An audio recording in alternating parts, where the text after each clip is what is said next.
My name is Joe. These are just opinions. I am Joepinionated. Welcome again. Today, we're ranking Queen's albums 1 to 14. These are the 14 albums with Freddie Mercury at the helm, with Brian May, Roger Taylor, and John Deacon. I'm sure you've heard of them. This is how I have the albums ranked. I'm more of a songs guy for Queen. I'll just be straight up about that. Amazing musicians. They pumped out a ton of material and they've got millions of faithful fans out there. They don't need me. Here we go. Number 14.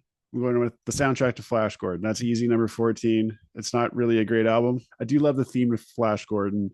Aside from that, who cares? That's from 1980. Number 13, maybe some people have this one higher. I don't know. 1977's The News of the World. I'm pretty sure this is the first time I bought an actual Queen release was News of the World because I was a kid. It had We Will Rock You on the top of it. We Will Rock You, We Are the Champions, and the rest don't score, as we say in cribbage. Number 12 from 1980, I'm going with The Game, top loaded again, two all-timers, Crazy Little Thing Called Love, and Another One Bites the Dust.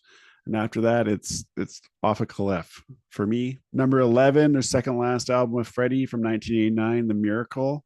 Like once again, two tracks that I really like, and the rest don't score. It was The Miracle and I Want It All. Number 10, I'm going with Hot Space from 1982. Love the Bowie collaboration on Under Pressure at the end of the album. Bands try new things, or when bands go in different directions, I think that's totally cool. And this is an experimental record, and they got a really big song out of it. But it's the one song that's really in their old style. But anyways, number 9, this might catch some of you off guard, from 1976. I'm going with The Day at the Races. It opens up with one of their best songs. Brian May singing Tie Your Mother Down. Somebody to Love is on this album, so that's another great track.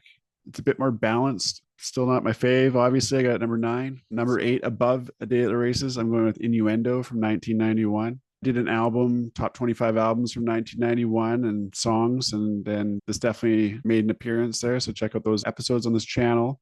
I really like the track Headlong. Innuendo, the title track. The Show Must Go On is such an amazing way to go out for Freddie. These Are the Days of Our Lives. I'm liking more stuff on these albums than the first ones I mentioned.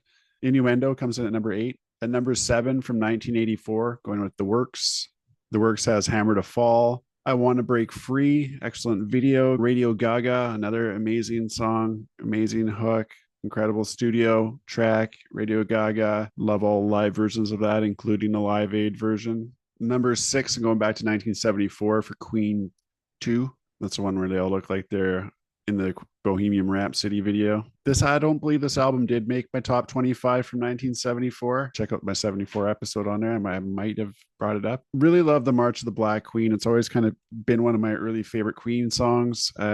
Hard rock, glam rock. Queen in the early days, the first 2 albums especially, they're just so much different than they were later on. They're more straightforward, like a glam band. And I really like that sound for them. Really interesting with Freddie Mercury on the vocals, with Brian May on the guitar. The other members, Deacon and Taylor, come out more as they go more into the pop direction, more art rock stuff.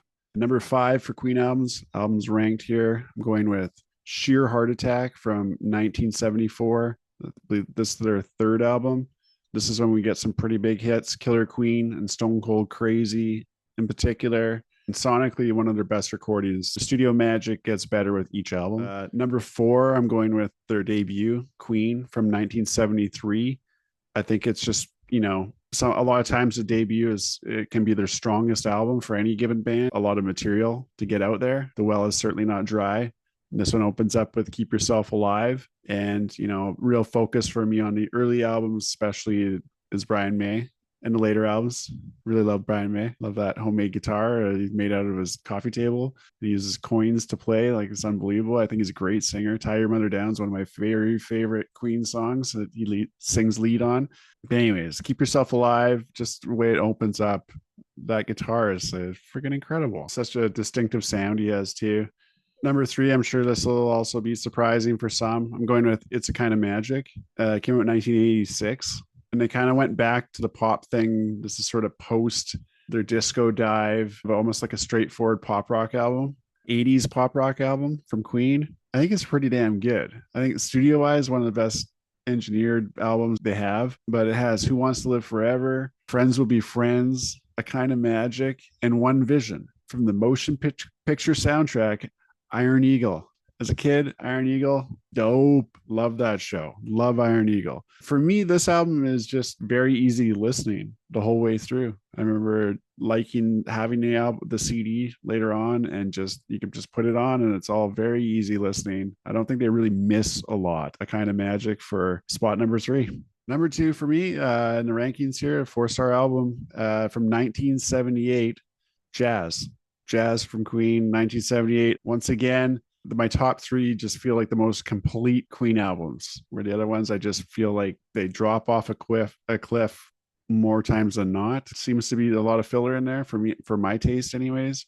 Jazz, not a lot of fillers. I think it's a really cool album, start to finish.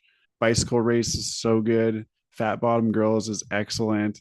Don't Stop Me Now, incredible. A bit more piano rock involved. I think it's excellent. Jazz is a great album. And number one for me from Queen, the only one left, Night at the Opera. Basic pick again. Greatest album from Queen. I'm going with Night at the Opera from 1975. Death on Two Legs is a song that a lot of non-Queen fans won't know. But that's an excellent way to open up the album. You've got Bohemian Rhapsody, one of their all-time greatest songs. And if I'm not talking favorites, I'm talking their best songs. And Bohemian Rhapsody is number one. A Night at the Opera, I've got it 4 stars as well. And that finishes number one on my Queen's albums rankings. Check out the top 20 songs from Queen also on my channel. And I've got some older episodes on there too, when I had the rankings in different spots for the songs. And let me know what I missed this time. Put it in the comments below. Queen fans are always very passionate. I get it. I'm sure I screwed all kinds of stuff up. I try not to say too much facts in these things so I don't get beat up in the comments below. Plenty of opinions. Low on facts, high on opinions. And I'm sorry. Respect to Queen. We out.